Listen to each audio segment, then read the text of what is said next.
best experience of my life, you know, that's a little tough. But I do have a 4-hour session this Friday if you want to attend. I'm just kidding about that.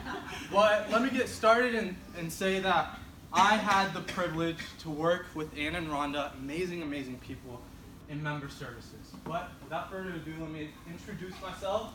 So, born and raised in Ann Arbor, Michigan. Homebody, school was there, home was there. Never wanted to leave, right?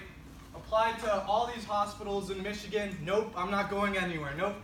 But ended up choosing UPMC. So I did my undergrad at the University of Michigan, did biopsych, then went over to do my master's there in health services administration, and now I ended up in the case. A little overview. I'm going to start you off with the goals I had in mind when I first accepted this position, then take you into the place that I worked at, then the projects that I found, and a couple takeaways that I'll be taking back with me home. Residency goals. So I'm very into my service-oriented approach to helping communities out and all of that, but I really wanted to see how that would apply to healthcare delivery. But also on top of that, I wanted to see how I would represent an organization.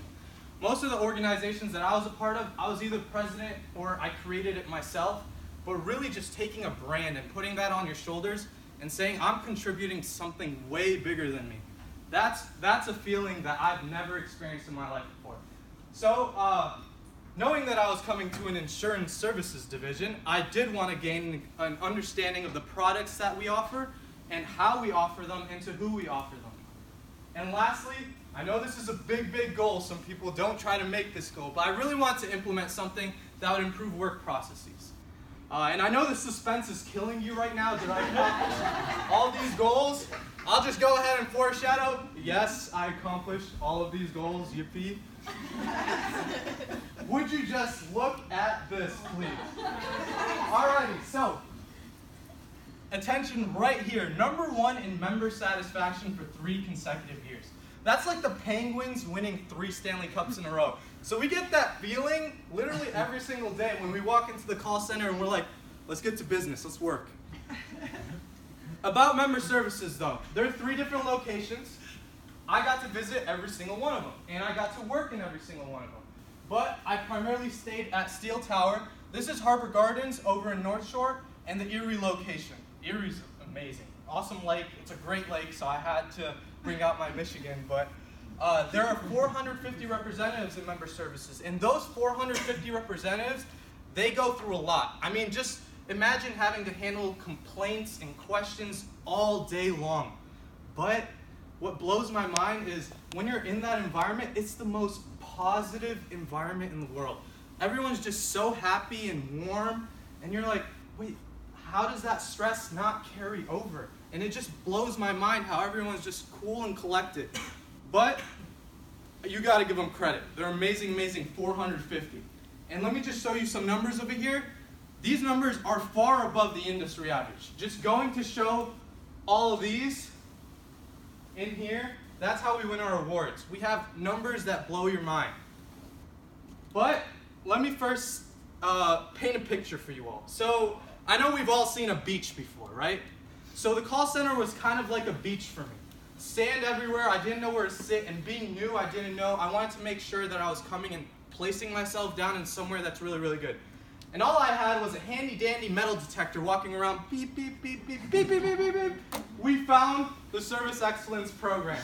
So I started working with this. I was very, very attracted to it because I knew it was a program that needed to be sold to the people that were going to use it. So it existed, but nobody was really sold on incorporating that into their workflow. So we wanted to make sure that that happened. So it was a tool that essentially helped resolve issues and prevent us from really using leadership all the time to solve these issues. So what it did was it held departments accountable. How we did that, it was kind of like a tracking database. So you have 2 hours to address this issue right now, or we're hopping on your management to take care of you. We wanted to change 2-month issue resolutions to 2-hour resolutions. So that's what happened. Things that were taking 2 months were now taking 2 hours.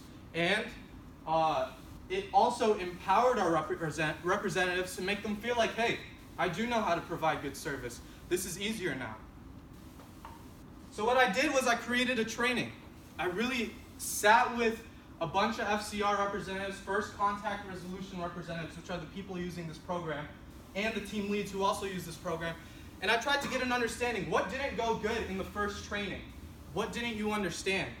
So what I did was I made everything product specific. Each training was product specific, and I met with every single line of business and taught them how to use the database, what are the benefits of the database, why you should use the database, and how it's going to help you. So I'll take you back to the very beginning. I went and sat in on what they normally go through. They went through the training. I had my first introduction to the database in a training that they go through. I recognized the flaws of the database and really studied the database to understand it better. But what I also did was I sat with the FCR representatives who attended the training, and I tried to understand, okay, where's the confusion at? What was the problem with this? Why aren't you using something that's so awesome and it's going to save you so much time? So what I did was I prepared a training presentation using that data that I collected and information that I collected, and then delivered it to all lines of business. And let me just tell you, they understood. So our numbers here, this is pre-training, and I'm sorry I'm standing right in the middle, but I hope it's the best view. But right here, before training started, we only had one successful entry. The moment I made my training, that spiked up, bam, went up to 15, then bam, again, another training, 26, then bam to 30. So we're just spiking and going up. Everything's great. And you might ask me, hey, you're showing this off. Why isn't this that steep? And I'm like, okay, hold up. There was some technical difficulties. There was just overuse on overuse. The program never was prepared for that. So what I started doing was I started addressing these technical difficulties, working with IT, trying to fix these problems while keeping everyone motivated and interested in using it. Because it's easy to lose interest when you feel like, okay, something's not working right now. I'll just come back to it whenever they're ready. No, you could still use it. We'll just keep making updates and keep you informed, sorry. But riding that momentum, I went into the next project. The momentum of success brought me to coaching. Why was coaching so interesting to me? Remember that beeper? And I found this, another pot of gold. Coaching was really interesting to me because the representatives that come in are coming into dealing with complaints, something they're not used to. So hearing complaints and people yelling at you on the phone trying to get something resolved, that's not easy to take on right away, and sometimes you need some guidance. And these coaches, that's their role. Their role is really to prepare these representatives, show them their growth. You don't always recognize your own growth. Sometimes you need people to say, hey, you made improvements in this area, and this is great news. Keep it up, and this is where you could work on now. So I really wanted to take a look at coaching because I knew coaching was very, very important. So what I did was I met with all product lines, and I sat in on their coaching sessions. I also attended the coaching training and went through what the coaches see and how to understand what their expectations are. And believe me, all the coaches, they checked all of the boxes. So things were right, but now I understood how things were different. It's that some product lines use tools that other product lines weren't using.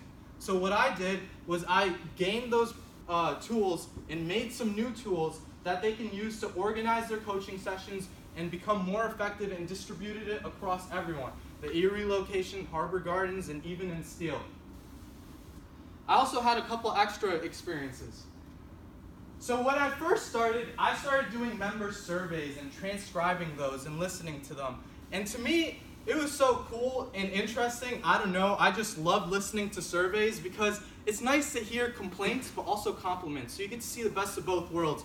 But really, you get to understand what members are really going through. Did we really help them? So tying it back into my service-oriented approach, are we able to really empathize with these members and really reach them? Because it's easy to say, yes, I'll have that handled for you, yes.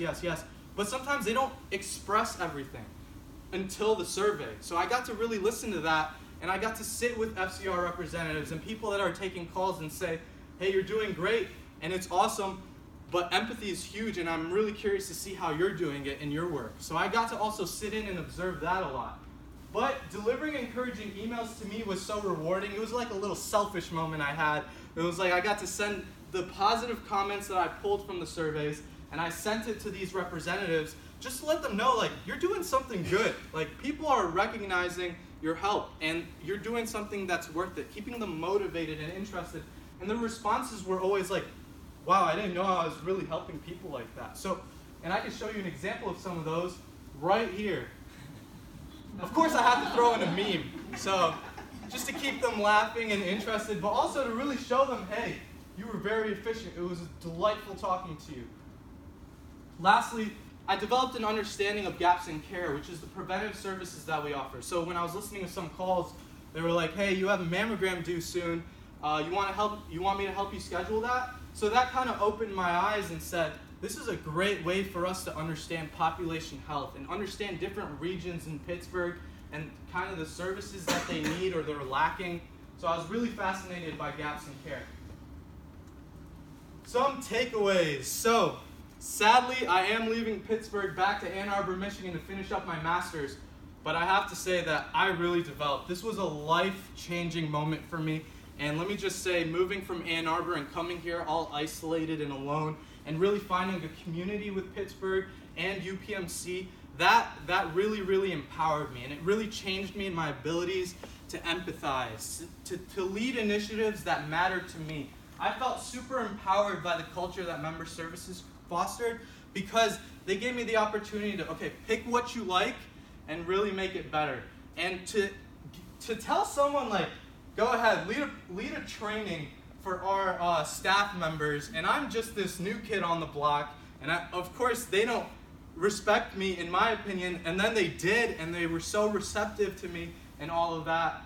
That's really mind-blowing to me. But I'm going to take all of this away back to Ann Arbor, Michigan, and hopefully lead more initiatives to produce better change and to bring about more improvements in any area that I fall into. But let me just tell you, this was the hardest slide. Why? Because I had 3 columns, and they were all super small names, and of course that's not appealing to the audience, so I had to zoom it out and just name a few people. Everyone meant so much to me, and let me just tell you one thing. When you come isolated to a new place and you really develop a connection with the people you're working with, they become family. So Member Services really has a big place in my heart, and I'll always remember them forever. And of course, they know me. I'm coming back to visit. I'm about to see that Erie location in the expansion project that they just did, but I'm definitely coming back to Pittsburgh to visit and keep up with everyone and keep up with my family. But that's it for me. Thank you so much. I appreciate it. Open all questions right now.